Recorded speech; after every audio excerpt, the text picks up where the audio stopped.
और आपका आकलन है कि मुस्लिम वोट भी आपके पास जा रहा है जो ये बम्पर वोटिंग हुई है, तो फिर कांग्रेस को क्या मिल रहा है केतन? जी बताऊं मैं कांग्रेस को क्या मिल रहा है। देखिए कल जो 152 सीटों पे चुनाव हुआ उसमें से हमारी जो सबसे जो मजबूत हमारी जो जिले हैं, जहां हमारा पार्टी का संगठन, जहां हमारे पार्टी का जनता में जो एक्सेप्टेंस है वो सबसे ज्यादा है, वो है मुर्शिदाबाद, मालदा, दिनाजपुर और बीरभूम के कुछ जिले, सॉरी बीरभूम के कुछ विधानसभाएं जहां हमारा अच्छा प्रभाव है।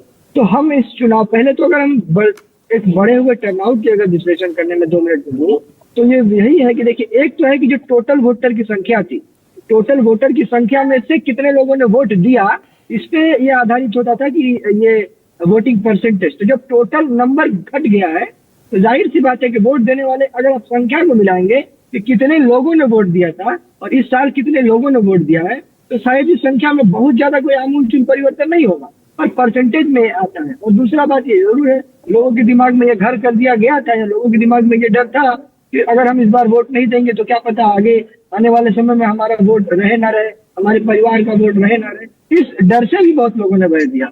और जनरली जो हम देखते हैं कि जब एंटी इनकम्बेंसी का एक रिफ्लेक्शन तो जरूर होता है जब मैसिव टर्नआउट होता है।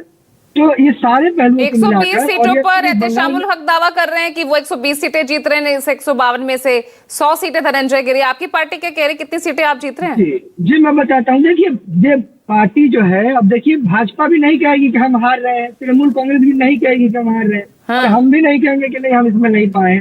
मगर जो मूल मैंने आपको बात बताई, मालदा, मुर्शिदाबाद, दिनाजपुर का रिजल्ट आप रिजल्ट के दिन देख लीजिएगा।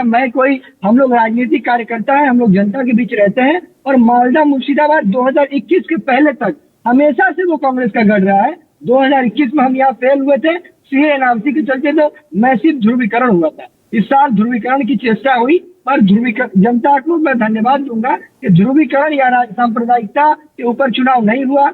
और जब सांप्रदायिकता के ऊपर चुनाव नहीं हुआ तो भाजपा और तृणमूल कांग्रेस जैसी दोनों ही सांप्रदायिक पार्टियों का को जनता ने नकारने की कोशिश की है। और आप मिला लीजिएगा, मालदा, मुर्शिदाबाद, दिनाजपुर में एक तरफा कांग्रेस की लहर रही है।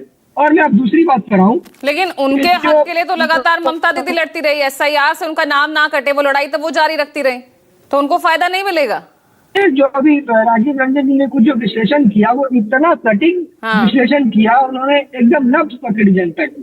तो मैं और एक नब्ज आपको बताता हूँ कि आप मुस्लिम इलाकों में चले जाइए, वहाँ इस एसआईआर को लेकर लोग जितना जिम्मेदार भाजपा को मानते हैं उससे बिल्कुल भी कम जिम्मेदार तृणमूल को नहीं मानते हैं, क्योंकि एसआईआर का जो क्रियान्वयन है वो जमीन पर राज्य सरकार ने किया है। राज्य सरकार ने अगर कायदे से अगर एसआईआर की प्रक्रिया को अगर इसमें कोई मंशा सही होती तो शायद इतने लोगों मुसीबत में न पड़े होते। तो जनता दोनों को ही बराबर का जिम्मेदार मानती है एसआईआर में नाम करने के लिए। आप मुझे बताइए, बहुत से अन्य राज्यों में तो आपको कितनी सीटें मिल रही है? सरकार नहीं है 152 में से आप भी दावा तो ठोक ही दीजिए। जी मैं बताता हूँ कि मालदा में 12 सीटें हैं, वहाँ हमारी 6-7 आएंगी। मुर्शिदाबाद के 22 सीटें, वहाँ हमारी टोटल बताइए ना।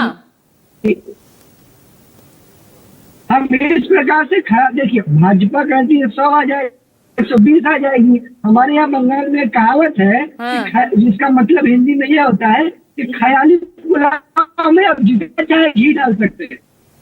तो हम दोनों ही को साधुवाद जनाते हैं कि आप लोग अपने ख्याली